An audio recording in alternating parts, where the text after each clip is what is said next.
history, even in our history classes. What an amazingly eclectic group of people, as you said, from multiple religions, ethnicities, countries, and backgrounds. I was a little bit curious about the background of the Levantine Center itself. Give us some of the kind of history. When was it formed? Who are the founding members, the operating officers? And then I'm also curious, if people want to actually physically go there, is it available to go 5 days a week, 7 days a week, or is it kind of a facility that's only available when you're having a play or a screening or a movie? So tell us a little bit about the day-to-day functional. We founded it in the summer of 2001, so it was before 9/11. We perceived the need for this before that happened, and the group that founded it included myself, 2 Iranians, an Egyptian, a Lebanese.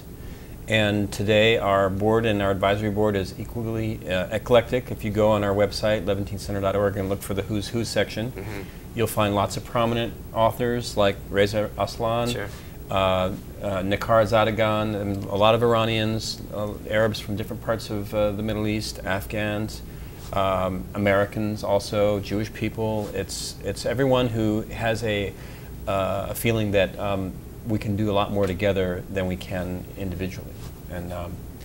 And so we've been presenting about 100 programs a year. Wow. Including classes and workshops, but there are a lot of public programs, and we do have our facility on Pico Boulevard in West Los Angeles. It's open every day, sometimes 7 days a week. Wow.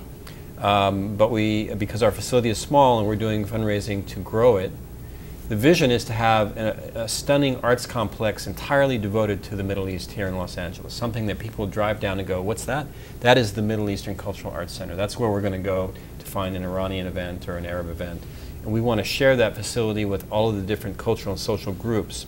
So we're going to create this facility, and Iranian organizations that don't have their own theater or don't have their own gallery, may not have their own library, etc., will all share the facilities, kind of like in a cooperative situation. Wow. That's the direction that we're going in, and we do quarterly fundraising series. We call people on the phone and say, hi, we saw you at the movie last month, please send us a contribution. Sure. It's pretty down to earth.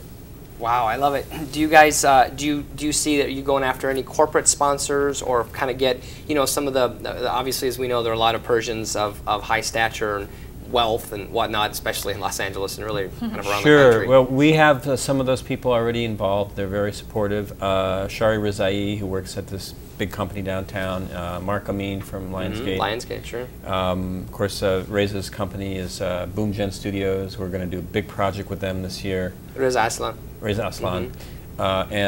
We work in partnership with a lot of the American institutions like the Hammer Museum, the LA County Museum of Art.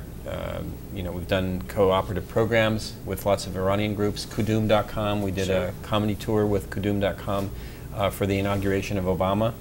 So we're always looking for partnerships with other organizations. And yeah, corporate sponsorships would be great. We're kind of learning the ropes on that, People with business experience should come and see us and join our board of directors. So they should go to your website to try to find contact information if anyone happens to be watching? Absolutely, if anybody's watching. Actually, a wonderful Iranian came in to see us today named Sasha Mostofi. She works for IBM as a marketing genius. And she's publishing a book about Iran in October. You might want to have her on your show. And she wants to help us grow the word a little bit more. And she probably knows things that I don't know. Tricky stuff, Fantastic. Well, let's take a look we have another video, and it's a panel with Maz Jabani, who is in the video of the week about the census. That was funny. He's amazing. Yeah, he's a cultural ambassador with the Levantine Center. Maz is great. We've been doing work with him since like 2003. Wow. Wow. And that was before he really blew up. Yeah, we tried to blow him up, but it didn't work. Very nice. Well, let's take a look at the video and we'll Jay, as we were watching that, one of the things that really, I'm sorry, I said Jay, I was thinking of Jay John Roy. Jordan, I'm sorry. I know Jay John Roy, yeah. It was funny because when you were talking about Salam Shalom, I was going to ask you if you know Jay John Roy because he was our guest a couple weeks ago. David and Layla. David and Layla, of course, yeah. So Jordan, I was going to ask you, as I watch this and I think about the vision that you put forward earlier, which is that drive from Tehran to the coast of Morocco, I think that's a brilliantly compelling vision, and it's something that it's the 30-second elevator speech. You give it, and instantly people are going to be on board. It also occurs to me that there are many, many steps between where we are today to really finalizing that. So talk a little bit about what you envision as those steps to making that brilliant vision come to life from where we are today. Absolutely. Well, it's really simple. First, for the next year, we've got to raise $1 million so we can really increase our space and our effect in Los Angeles. We're going to have more celebrities get involved. We've already put out the feelers to George Clooney, Sean Penn, and because everything is driven by who's with you, right? And these are folks. Sean Penn already went to Iran. He went to Iraq. George Clooney's been very sensitized because of his movies, Syriana, etc. So we have inroads to those folks. And then the next step is in the third phase. A lot of our ambassadors, that is our people like Reza Aslan and others, are traveling back and forth constantly to the Gulf, to Iran, to Beirut, and so forth. And they're going to be going to speak to Queen Rania in Jordan and other people with money. Yeah. We're going to bring together funds from the Middle East with American philanthropy, and in particular, we're going to work with the UN as well to create an international forum to have a dialogue on a regular basis. Can we create a Middle Eastern Union? Yeah.